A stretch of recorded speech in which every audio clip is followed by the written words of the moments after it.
Thank you very much. Good afternoon, everybody. We're going to talk about the impact on the healthcare system of access to medicine and eventually on the healthcare systems as well and how it worked.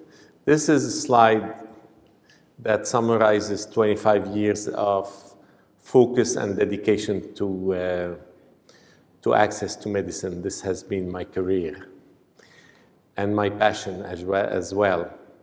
I want to focus on few dates. There are more here, but I would focus on 2008. When we started in 1997, 1996, I was at the World Health Organization, focused on making available antiretrovirals for HIV to people in low-income countries. This is where we started. Most of the focus was on donations. And very quickly, we realized that the donations were not going to be a sustainable way of improving access. So the focus on 2008 was this is where we realized and we developed more sustainable models and programs to improve access to medicines. The other date is 2017. Between 2008 and 2017, during these 9-10 years, our models worked and they improved access to medicine and they picked up. But we started realizing that there were other obstacles than only the affordability of the medicines or the price of the medicines, and that were inherent to the healthcare system. We found people lost in the system, not getting diagnosed until late because they weren't working out.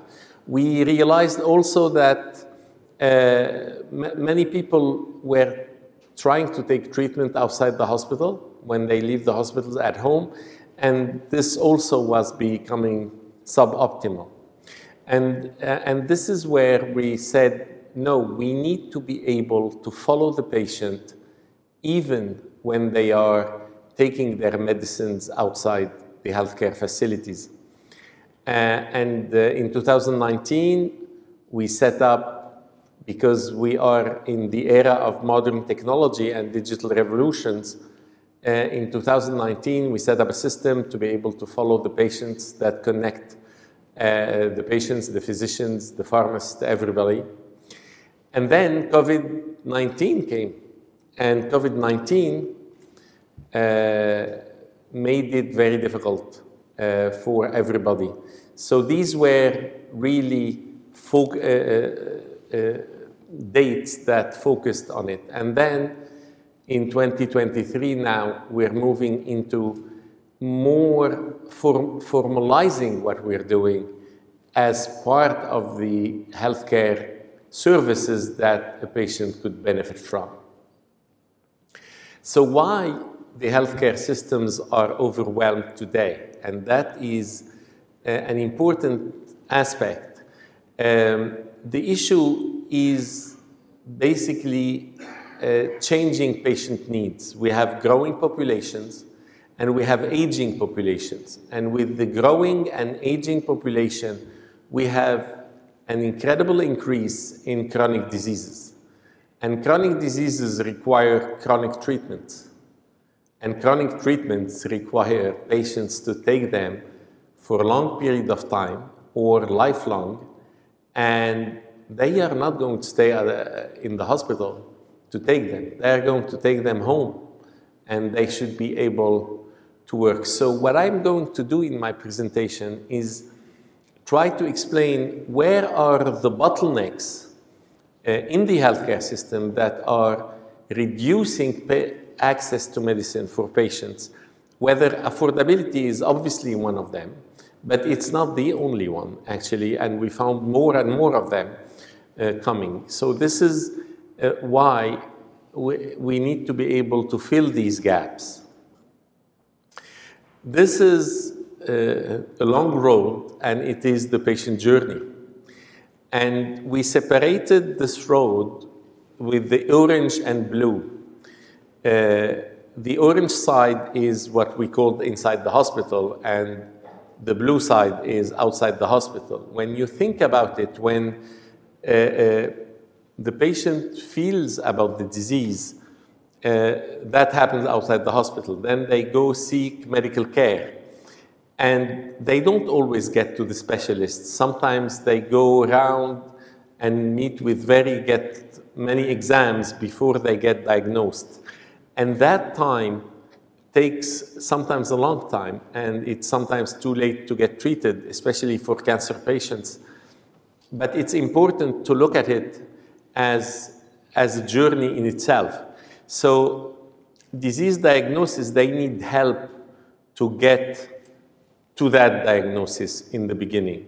Then once they get diagnosed, they are referred to the specialist, but again, sometimes they get lost in that referral to the specialist, and they get the prescription, then maybe they can afford, maybe they cannot afford the treatment, and they start the treatment after, if we deal with the affordability. And dealing with that affordability is also something that governments struggle quite a bit of, but especially if there is no insurance system, then the affordability needs to be addressed also together with the patient.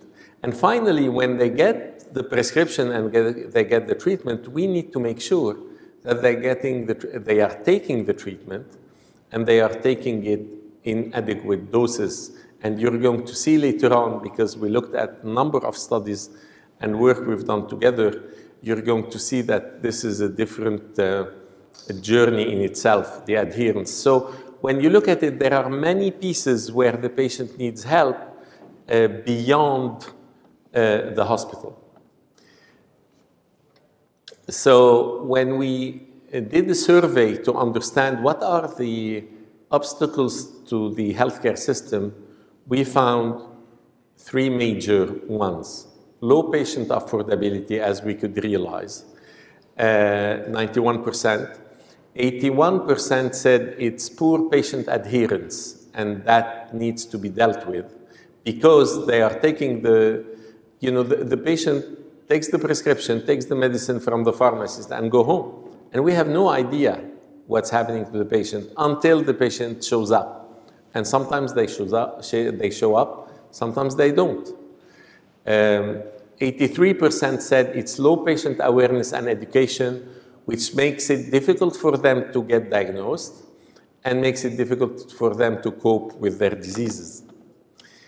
Let's focus on the diagnosis first, because we're going to focus on each piece of these gaps. Higher accessibility means higher diagnosis. Why I'm saying that?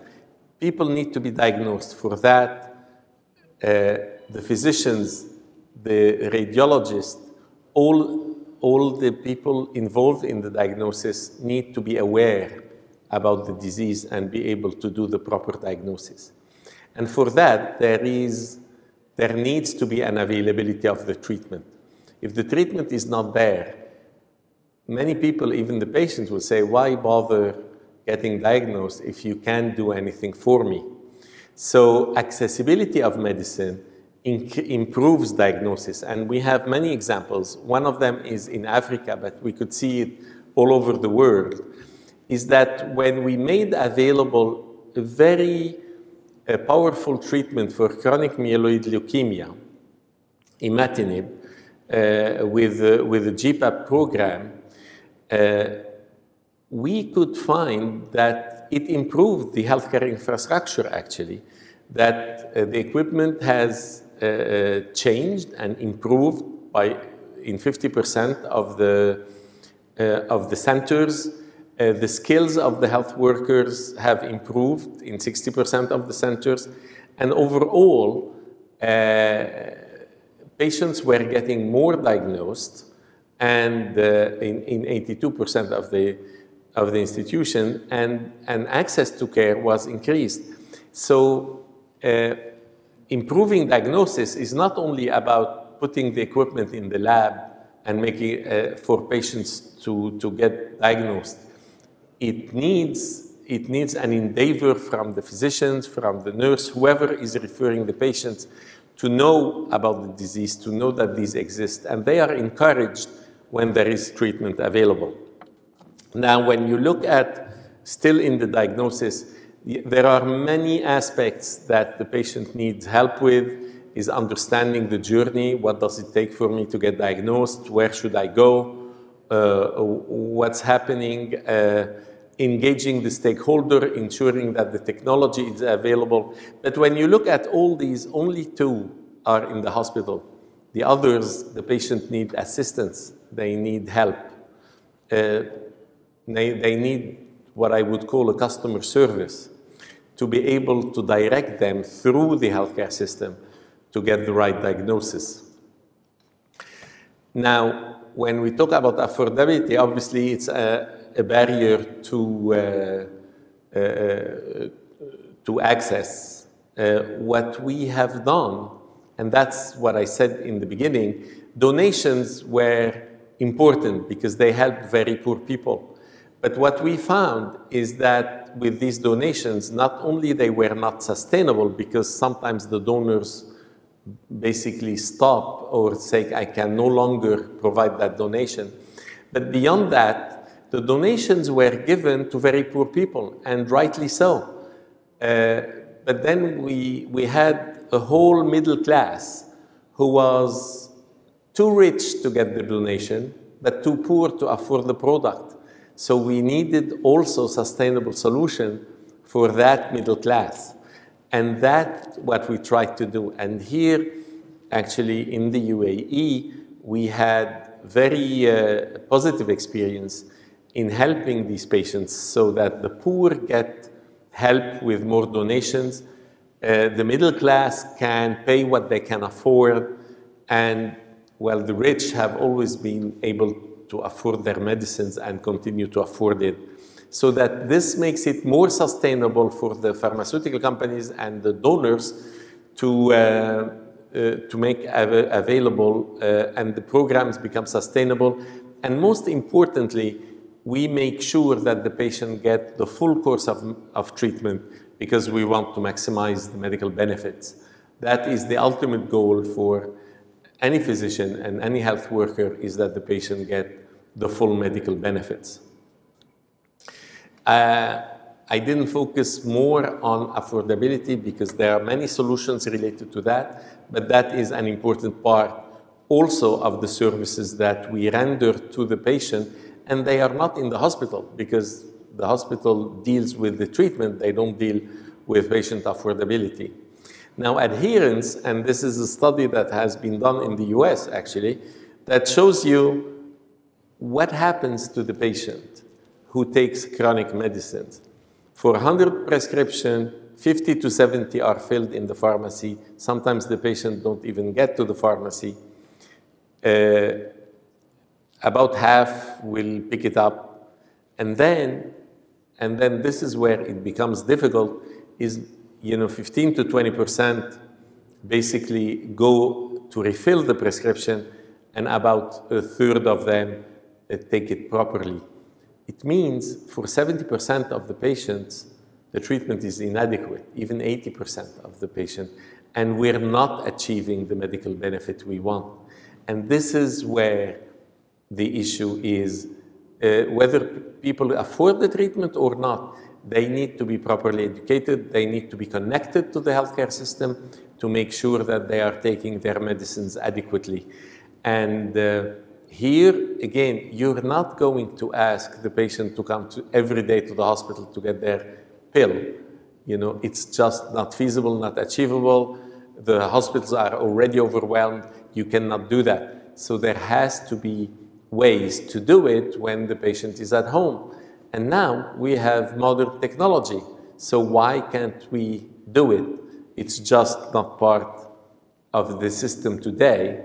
And that's what we have been doing in the past years since, as I mentioned, 2014, I would say.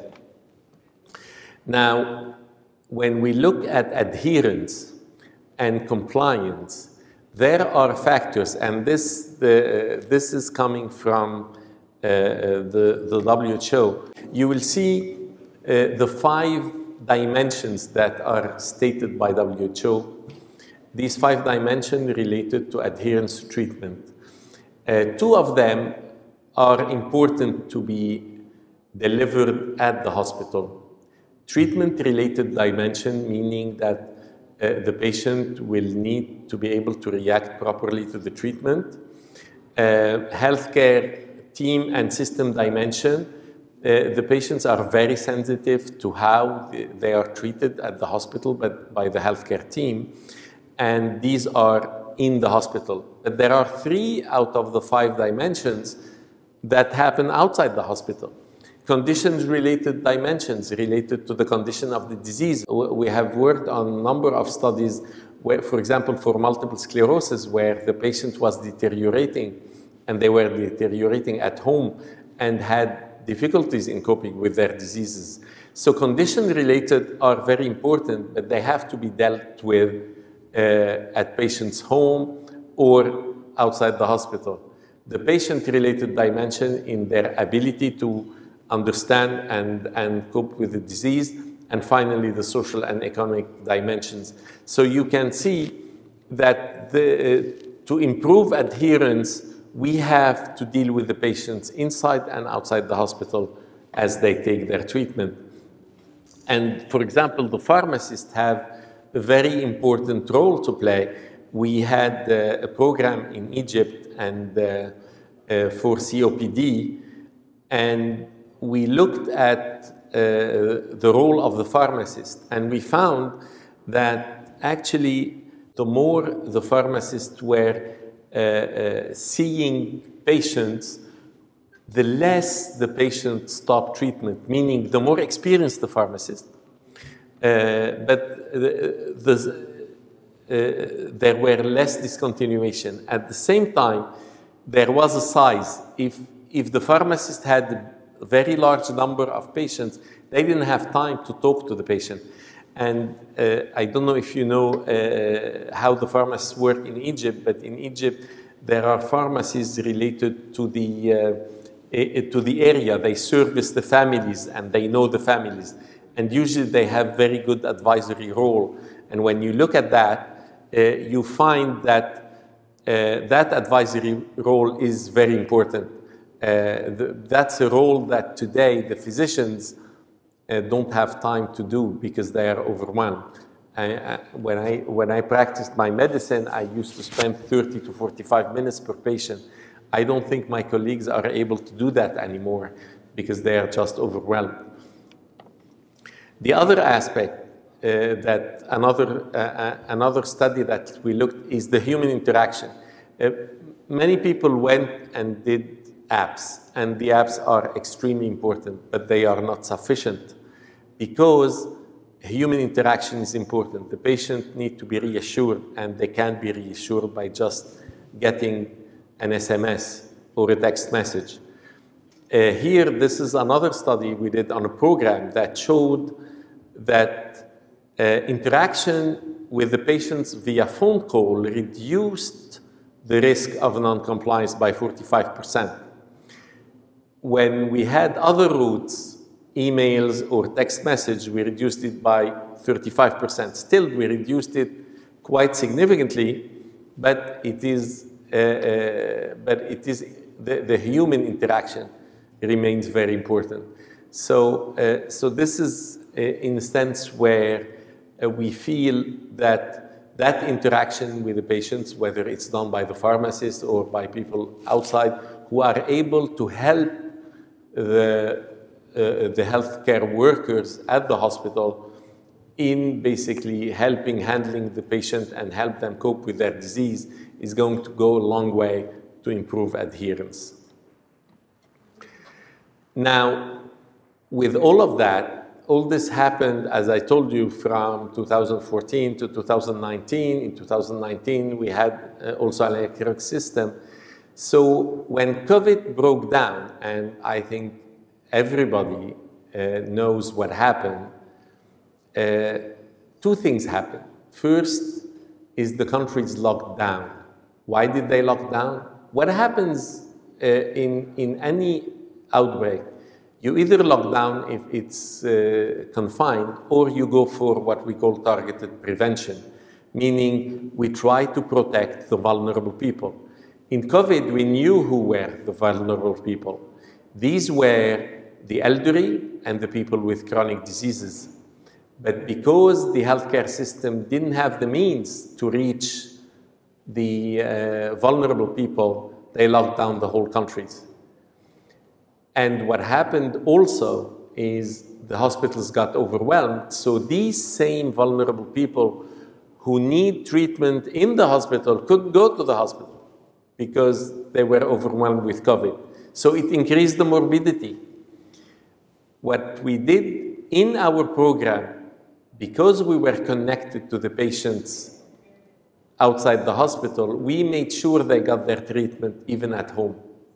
And they get, or sometimes in a neighborhood clinic. But we made sure that all our patients, and we work in about 40 countries, in the 40 countries are getting their treatment while the hospitals are overwhelmed and the country is in lockdown.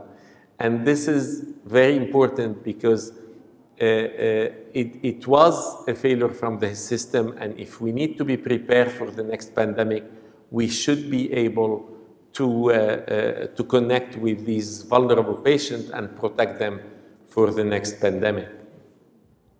When you look at our digital solution, and I'm sketching it here, it's a patient management system to manage our programs in the middle, but it has connection, it has apps with the patient, app with the pharmacist, apps with the doctors, and apps with even our partners.